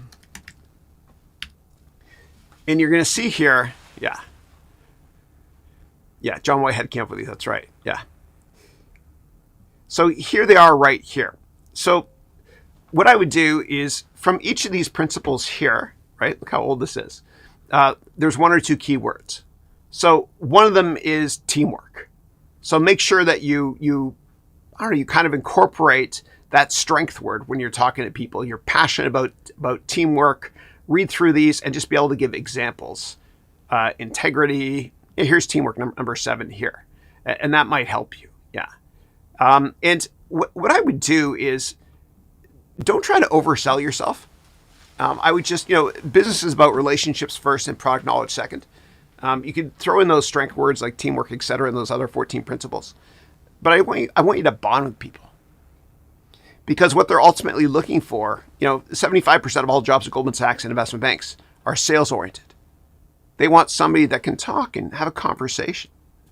So what I would do is I would do a Google search on Goldman Sachs, see if there's any news releases today in case they ask you about it. But I would also read the news, understand what Powell had to say yesterday in terms of rates maybe not going down as fast. Also, when you talk to people, just get to know them. Ask some questions about, how long you've been at Goldman. What is you before Goldman Sachs? What's a day in the life like of Goldman Sachs? And just chit chat. Yeah. And if you know the names of people that you're going to be meeting with, then go to their LinkedIn profile to learn a little bit more about them. Maybe they went to the same school as you, or maybe they are in the same groups as you, or maybe they follow certain things in LinkedIn like AI, in which case you can talk about AI. Also go to their X profile as well as their Insta profile, see who they follow. If key theme today is baseball, hence the jersey. If they follow baseball players, you talk about baseball with them. Sports is great boardroom talk. Don't tell them you went to their Twitter profile or Insta profile, but that might help you with just general chit chat. Then what I want you to do, because it's competitive, I want you to connect with them on LinkedIn within 10 minutes of ending that meeting and send a nice message, something like this. John, many thanks for the meeting today. I enjoyed our conversation. Thanks a lot. Comma, your future boss. Comma, Chris. Okay. Send that email because that will give them a good first or last impression of you. And it might actually influence them to ask you to be interviewed in the first or second round after this networking event. Yeah.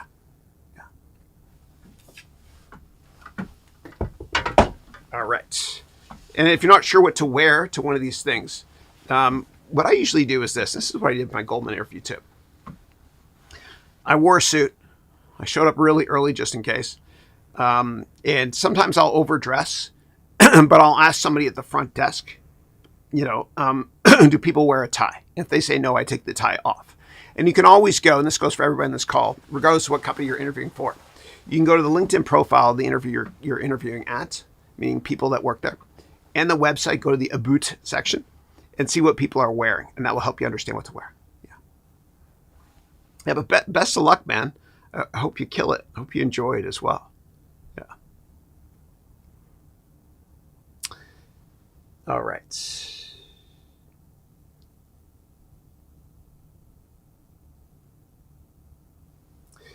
All right. And Jorge, before your meeting with Goldman, if you want what I can do right now, if you want, you let me know.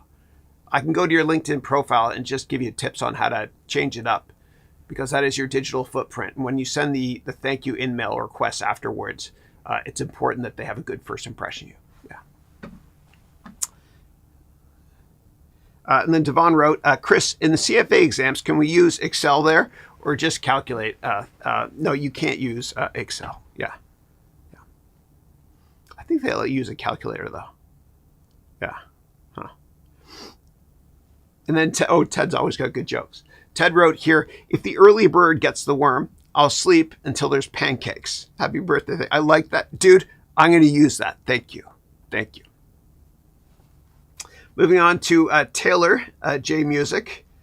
Now I've got that Shake It Off song in my head from Taylor Swift. Yeah. Go Niners.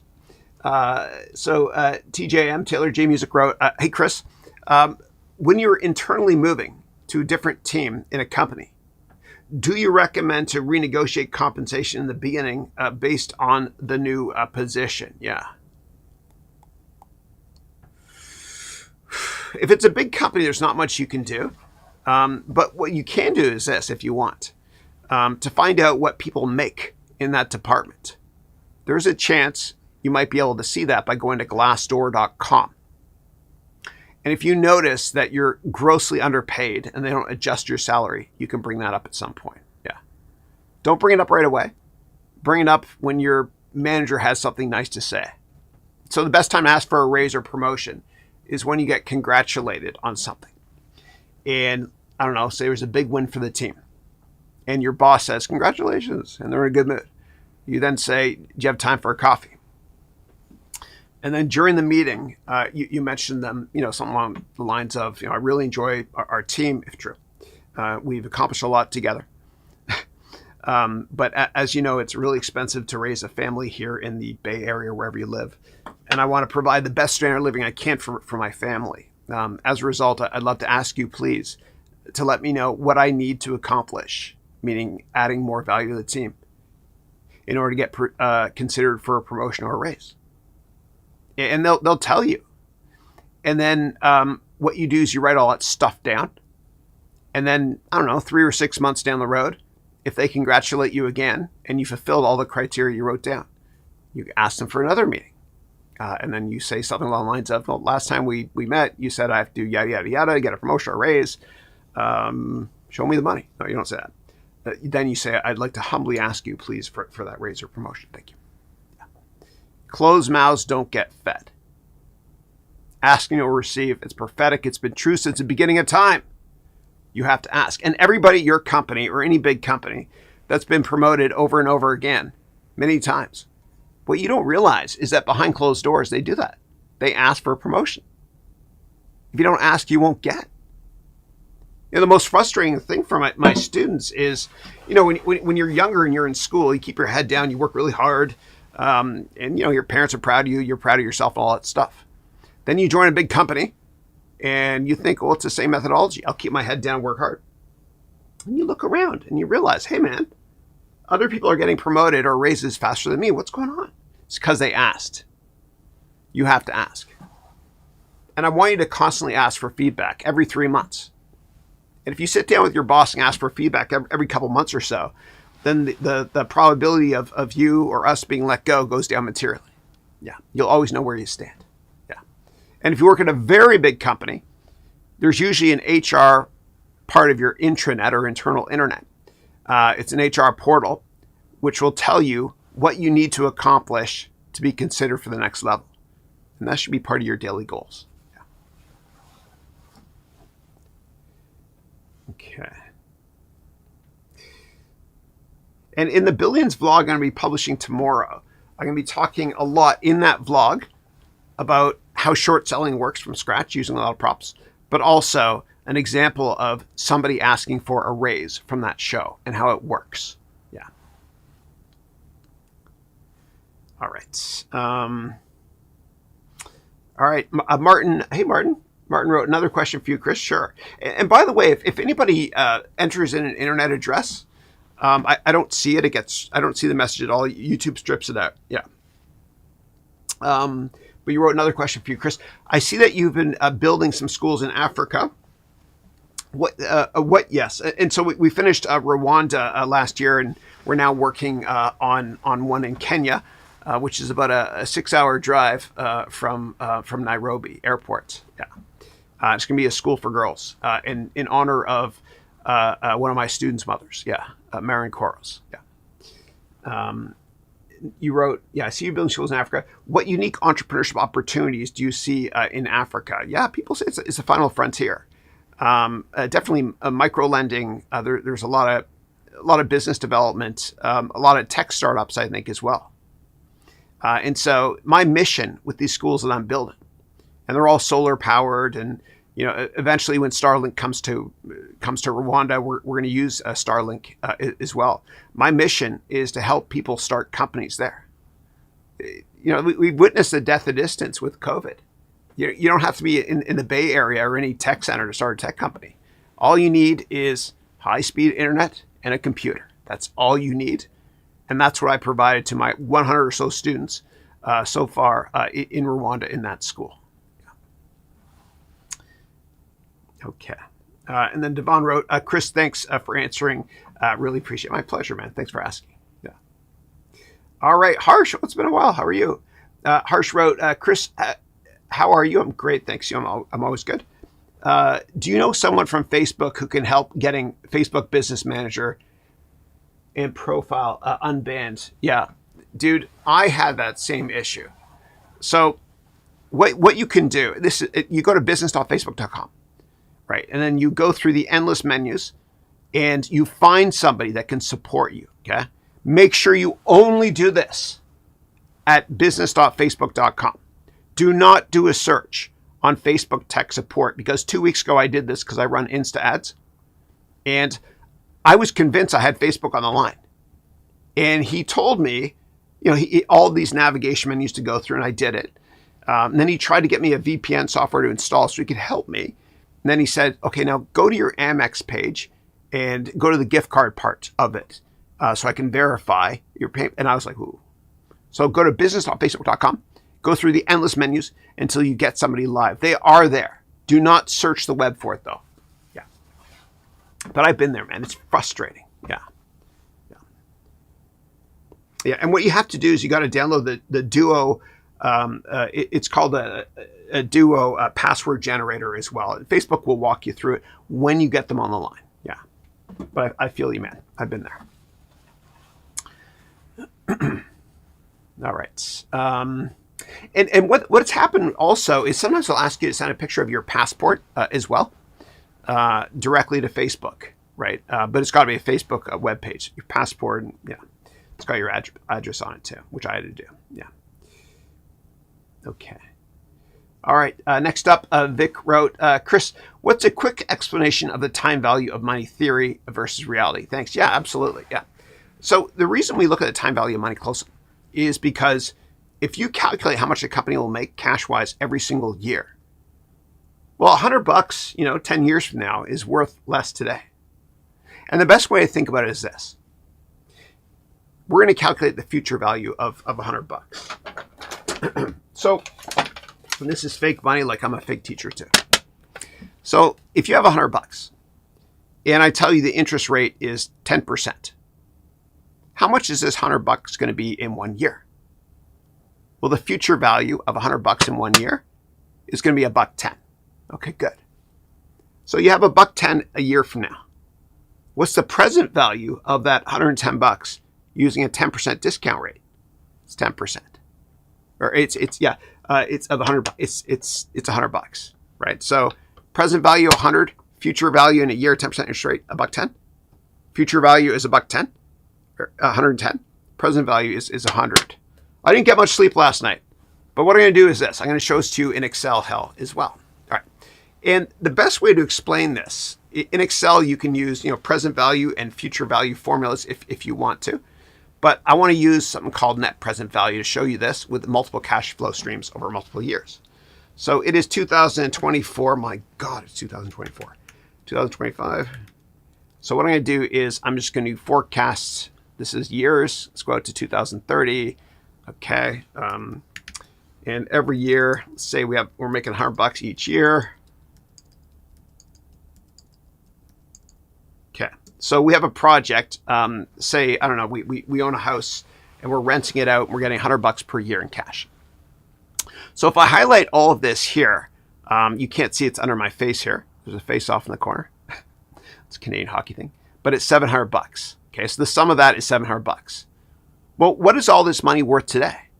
Well, what you can do is you can use the net present value formula. Okay. So first of all, you enter the rate. So 10%. And then you're going to highlight these here. So the present value of this $700 here is $486 because you have to discount at an interest rate of 10%. Let me show this to you here. Okay, so I'm going to call this interest rate. Okay, and this here, we're going to enter in the interest rate. And let me just name it here so I can show it to you in a formula. Int rate. Okay, good. And we'll make this 10%. Give me 1 second. Go here. And the net present value is going to be equals, okay, whoops, NPV,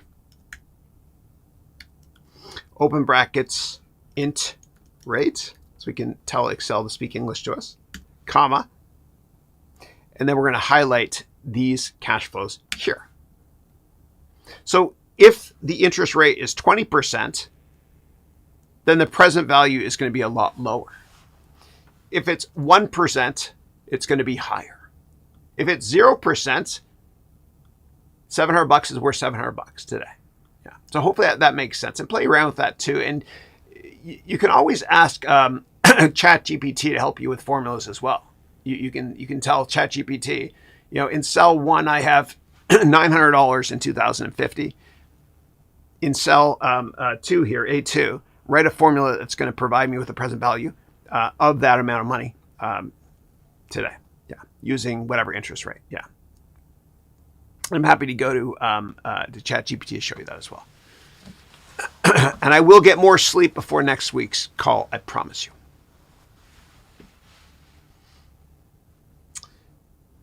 All right. And then Simon wrote, thanks for the advice, Chris. I appreciate you taking the time to answer my question. You're most welcome. Thank you. All right. Next up, Devon wrote, Chris, what is the reason behind the stock market crash after the Fed when they drop fund rates, not when they increase fund rates? So usually the way it happens, okay, and I'll talk about a couple of real examples. So if the market is not expecting, a Fed rate cut of 0.5% or 25 basis points, and it happens, the market usually goes up. Why does the market go up when rates go down? Because if rates, and I'm going to give you a silly example, really silly. Let's say interest rates are 20% today. And we're like, you know what, man? I'm just going to keep my money in the bank and make 20%. And then overnight, the government cuts rates from 20% to 0. You're like, dude, I'm not going to leave my money in the bank. I'm not making any interest in the bank. I'm going to buy stocks instead. Does that make sense? Okay, good. And so usually when the government cuts interest rates more than expected, the markets go up. Like if it's a small rate cut, like 25 basis points or 50 basis points, right? If it's not priced in. However, there's one time where the government cut interest rates by a nuclear 1%. And that was on a Sunday. And that was in Q1 of 2020 during the pandemic. And I remember my students on Monday morning in my platinum class and gold class, they said, Chris, you said that when the government cuts interest rates, the market goes up. Well, yesterday on Sunday, the government cut interest rates by a full percent and the market is crashing today. Why is that? because they never cut by 100 basis points, and they never do it on a Sunday. And so people are thinking, what does the government know that we don't? And people panicked. Yeah. But generally speaking, whenever rates go down, markets go up. Yeah. Yeah. And when rates are artificially low, like 0%, like we saw with the pandemic, people do stupid things. Like they invest in really speculative crap like NFTs. But you haven't heard anybody mention NFTs in a couple of years because rates are higher now. Yeah. All right. Give me 1 second here, guys. And then Sudeepa wrote, completed one of your courses on Udemy. Love from India. More love back to you from the Bay Area. Thank you. And from Canada, too. I'm wearing this today. Yeah. And then Zaid wrote, thanks, Chris. Your answer for my question made a lot of sense. Awesome. Thank you. Okay. And then Harsh said, why Facebook is not solving it? Support doesn't have a problem. I have anxiety. My account is not. But I'm preparing for war. You know what I'm saying? Preparing myself. Yeah. Yeah. Well, I think a company is only as good as its customer service. Yeah. Yeah. But I've had issues with Facebook customer service for sure. Yeah. Yeah. Zuckerberg got destroyed yesterday, man. I don't know if you saw the congressional hearing. Yeah. We live in interesting times. Okay, and then Zaid wrote here, another question for you, Chris. Sure. What data science technologies like R, Python, TensorFlow, Pandas, etc., would you recommend for me learning to analyze finance? Yeah, yeah. So I got a couple props for this. All right. So as part of the Python course that we just published on my website, and by the way, Python, it's called Python because the founder of Python in 1991, he was a massive Monty Python fan. There's two things I want you to use, and we teach about this in the Python course, which you can get on my website. One is pandas, and the other is polars. Okay, so I would learn those two. And this is supposed to be a polar bear. I think it's a Minecraft thing I got from eBay. What you can also do is you can learn a new language called Mojo. Not many people know about this, but we teach this in the Python course as well. So Mojo is basically next generation Python, which is like, 50 times faster. So I would focus on those. Now, when it comes to data analysis, I'd also use Excel. I think it's really important because Excel has sold more than 1 billion copies since it was released back in the 1980s. And a lot of older executives, a lot of people, I should say, still use it for data analysis. I think it's great. And in that Python course, by the way, which you can get at my website, in that Python course, I also teach you how to use Python in Excel using what are called data frames. Yeah. Now, the problem with using Python within Excel is that it runs in the cloud in an instance of Anaconda, which is a type of Python. And the problem with that is, if you work at a big company, it's a kind of a security and privacy issue. Yeah. But anyway, you can check out my Python course if you want to at learn.harounventures.com. Yeah. And if you have feedback on it, let me know as well. If you're in my MBA program, it's free. And anybody that's in my silver, gold, or platinum MBA program, all the mini electives, and I'm adding tons more, including the Python elective, Excel elective, AI electives, etc. All the electives for silver, gold, platinum students is in the last lecture of your curriculum. Yeah.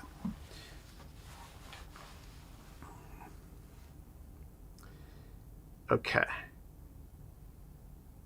And then Mindful Success wrote, Buddhist monks have meditation where they don't sleep at all. Yeah, I need sleep, clearly. I didn't get much sleep last night. I usually get about 7.5 or 8 hours. Yeah. All right, so what I'm going to do right now, keep typing questions if you have them. I'm going to play a video, which is my latest Billions vlog. And I've got another one I'm releasing tomorrow. So check this out. And if you have and the best way to learn about finance, I think, is by watching movies about finance. It's fun. But check this out. And if you have questions about the content here, let me know. But what happens in this video is Bobby Axelrod, the key character who you can see at the beginning, he gets on the board of a company and fires the CEO.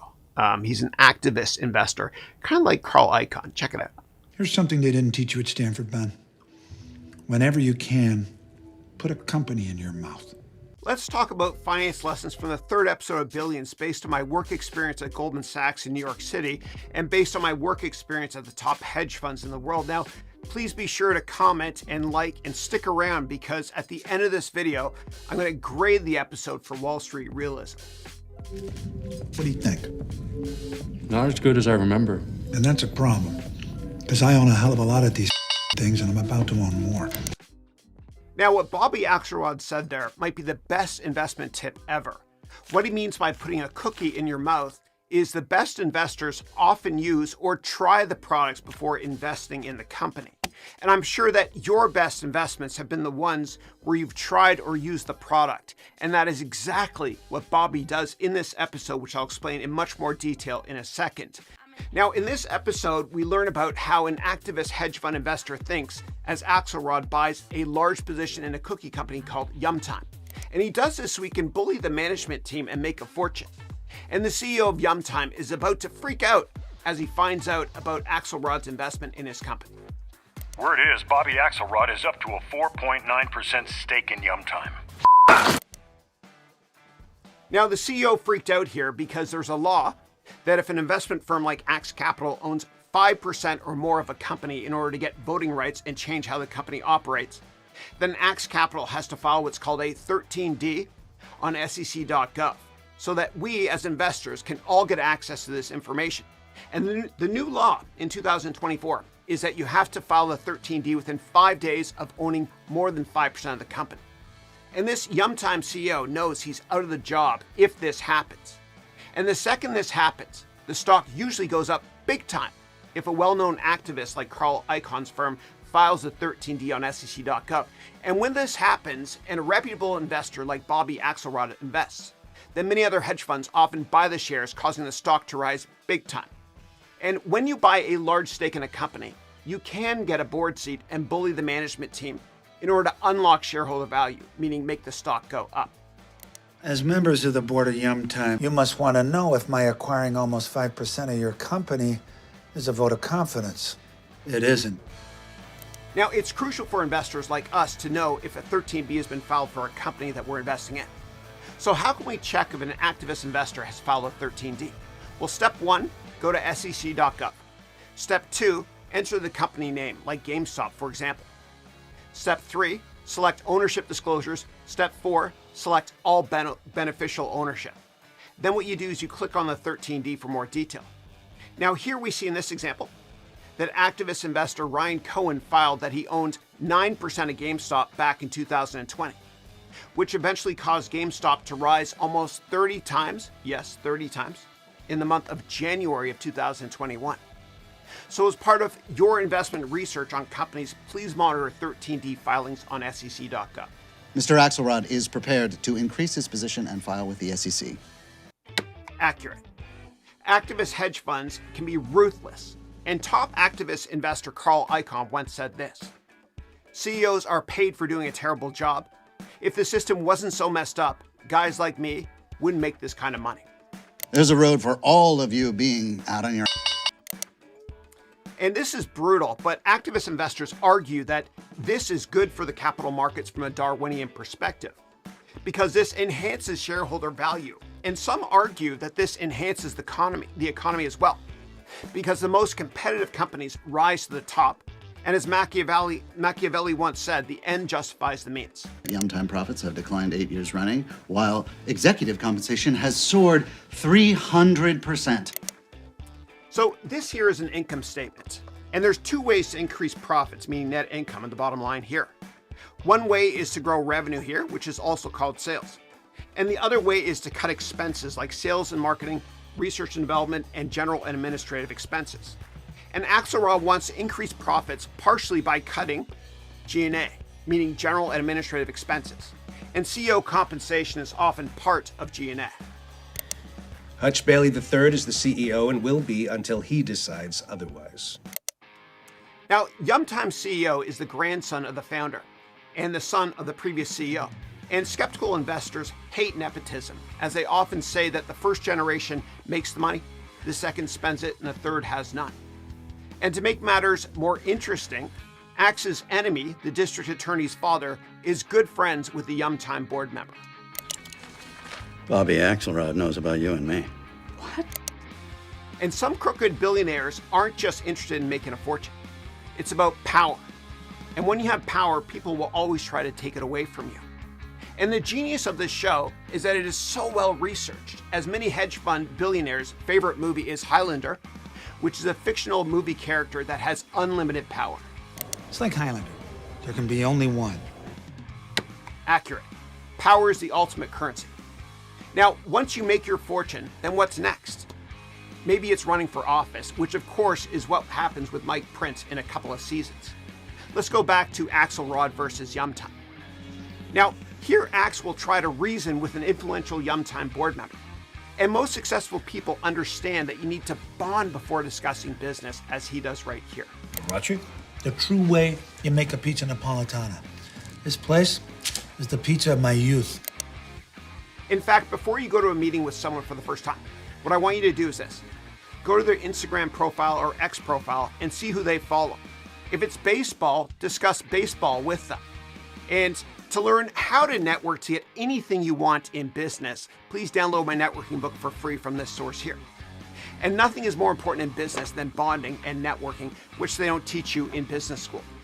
Now, in this episode, bonding is a key theme, as we can see in this next video clip here, when Axe is bonding with one of his employees and he discusses baseball. You're gonna be our Brian Doyle. Who? Brian Doyle's a utility player on the 78 Yankees. Now, this bonding strategy worked, as we can see with the next Yumtime board meeting in a second.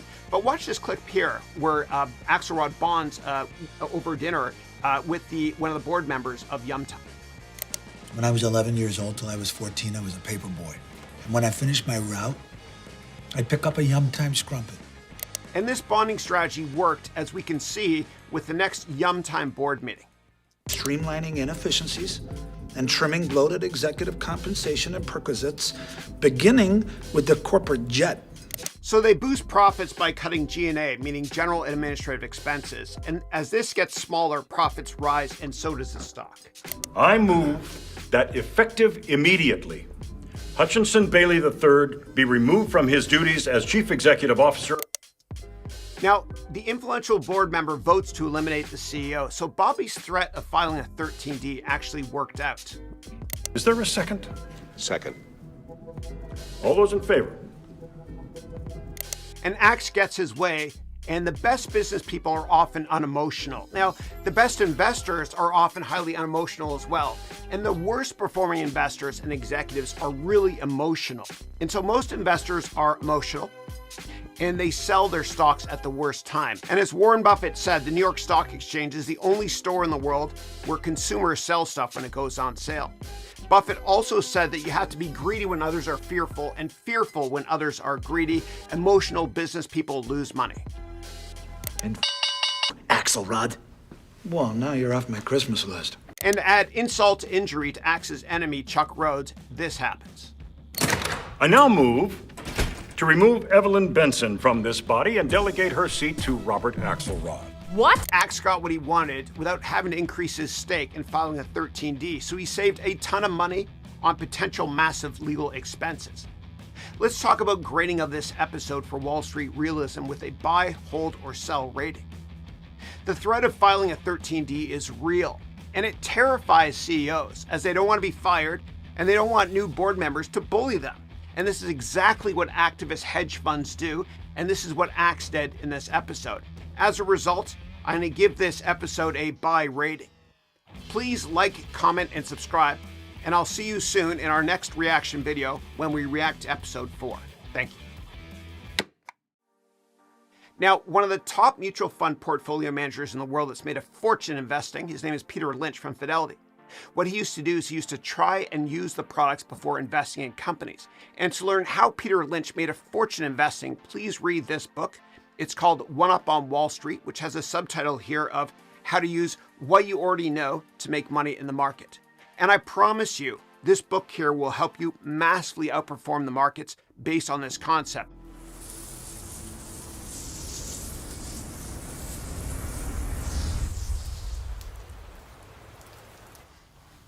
All right, so that's my new thing, is teaching based on movies and financial TV shows. Maybe I'll do Succession as well. It's fun. I edited the whole thing. I loved it. And I've got the next one that's going to drop tomorrow. I hope you enjoyed it. If you have questions about this, let me know, because I think this is the most fun way to learn. Yeah. All right. All part of edutainment. Yeah.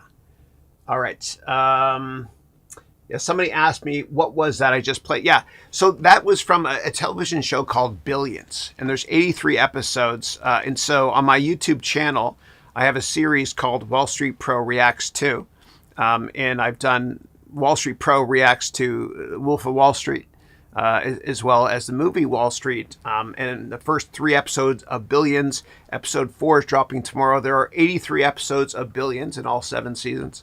I'm going to do every single one this year. And I'm going to have a blast doing it. And I'm going to teach you all finance and accounting based on that. Yeah.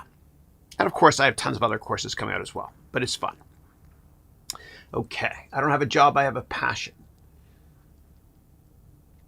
Okay. Okay. And then Devon wrote here, Chris, what are your thoughts on the SpaceX IPO? Please, what kind of growth can we expect from the space sector, please? Yeah. I haven't looked at it yet, but Musk is certainly a force to be reckoned with when it comes to investing in space. He's done way more than NASA can do. And, the U.S. economy is a multi-trillion-dollar economy, and he's got a much smaller budget. I can't speak intelligently, though about SpaceX until I read their S1 filing, which we filed on SEC.gov. Yeah, and you got to read these things, too. This is an IPO prospectus for Facebook, which went public in 2012, because all the financial statements, historical financial statements, are in here, as well as all the risks, disclosures, tells you about the company, etc. I have no idea about their financials. But I'll tell you with a high degree of confidence, I don't think they're going to be profitable for quite a while. But that's okay, because the investors that will invest in a SpaceX IPO are long-term focused, meaning they'll value companies based on earnings estimates many years from now. Yeah, and there will be many people that might compare it to Tesla, when Tesla IPO back in 2011 or whatever it was, in terms of how the naysayers were saying, "Oh my God, it's not profitable," yada yada. You got to be long-term focused. But it's exciting. Yeah. And then next up, Nicholas wrote, can you explain the Elon Musk compensation package around it? Yeah, sure.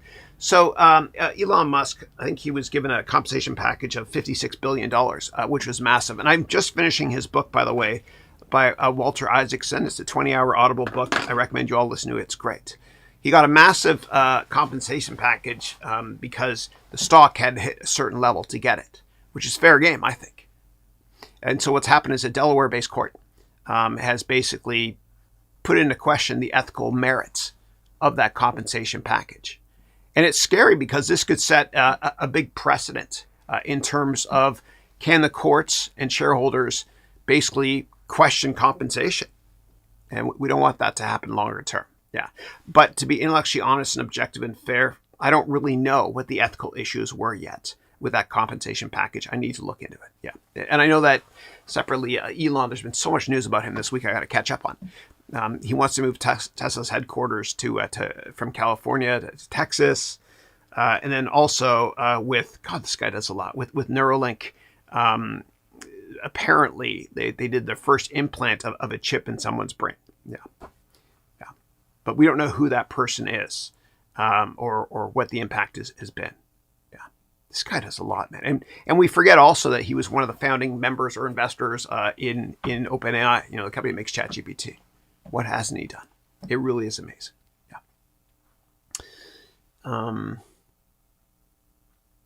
And then Zaid wrote, Chris, I want to ask you, what do you think is the next big thing in personal computing hardware? I yesterday watched Marcus Brownlee's video on the Apple Vision Pro, but it's kind of not convenient. Yeah, I can't wait to watch. I watched the unboxing one 2 days ago, the one he posted yesterday on his first reactions. I'm going to check that out as well. I think, the next big thing, personal computing hardware wise, I think it's going to be AR or VR. I do. I think Apple is going to figure it out. There's a lot of problems with Gen 1 of this product. But good for them for getting it out, because it's been like 10, 15 years before they release a new product. And, as Reid Hoffman, the co-founder of LinkedIn, once said, if you release your product when it's perfectly ready, you miss the market. Yeah. Yeah. Yeah. But I think there might be, I think it's only a matter of time before we start seeing IoT or Internet of Things devices that embrace AI. Yeah, that's coming soon. Yeah. And for a vision of what that might look like, you can watch that movie with Scarlett Johansson and Joaquin Phoenix called Her, released in 2013, where Joaquin Phoenix, I can never say his name right, where he falls in love with a PDA that has big time AI embedded in it. Also, what I recommend y'all do is, I love video games, and I've said this publicly, that in 2025, when GTA 6 comes out, you're not going to see me for a month. I'm taking a month off of these calls. I'm going to be nerding out playing GTA 6. But what I recommend you do is download or play on your PlayStation, Xbox, a game called Detroit Become Human. It's a brilliant game about the future of AI and androids. It's really, really well done. And there's a lot of famous actors in it as well. So I'll show you here. Detroit Become Human. Yeah. So here's the game here. It's unbelievable. You got to play this game because this will help you understand the future of AI and androids, etc. And the fascinating thing about we are all the result of the choices we've made. The fascinating thing about this game is while you're playing it, there's cutscenes every now and then where it loads the next level. And during the cutscene, you're asked to answer a question. And thousands of people are currently asked at the same time, same question. And one of the questions was, would you date an android? And 75% of the people, when I was playing, said yes. Like, this is going to have a massive impact. And I think that the company that's going to figure this out first is Tesla. I think a big growth driver for Tesla longer term, it's not going to be cars. I think it's going to be androids. You know, what is Elon Musk not doing? It's unbelievable, really. And actually, I was in Hawaii. I was in Oahu with my family. I was in Hawaii with my family a couple weeks ago. And I walked into a Tesla store and actually saw the Android robot. It's pretty damn cool. And Elon Musk argues that he wants to be first to market, partially because he doesn't want, he doesn't want AI to have a negative impact on society. And maybe that's why he left the board of OpenAI. Yeah, the parent company of ChatGPT. And then Lay wrote here, thumbs up in your Billions video. I watched that season episode 3 again. Thank you. Thank you. You're most welcome, and thank you for the feedback as well. Season 1, episode 4 deals with short selling. And I spent about a week editing this video. I'm going to post it tomorrow. I'm just watching it for the 8th millionth time to make sure it looks good. But I explained short selling in a really humbly innovative way. And I explain short squeezes as well. And I go through that in a lot of detail, especially when it comes to the insider information that he had on Crossco shipping because he's on the board of Yum Time. And when you watch that video, it'll make more sense. Yeah, I love it. I love it. All right. So I'm going to wrap up this call. If you're in my Silver MBA degree program, go to the first lecture of your curriculum, and I'll see you in a couple of minutes on our weekly Zoom call. It's a 1-hour Zoom call. If you're in my Gold or Platinum MBA degree program, our 8th Gold and Platinum MBA degree program that started this past Monday, I'll see you today at 11:20 my time for a 2-hour Zoom call. And then I'll do one-on-ones with my Platinum students for a couple hours later on today. Otherwise, God bless you all. Please like, comment, subscribe, and all that stuff. My marketing person asked me to say that. God bless you, and I'll see you next week and every week. Thank you, and have a great week. Next week, I will have the Apple VR product, and I'll give you my thoughts on it. Yeah, I don't know what the killer app is yet. I don't know if there is one, but we'll see.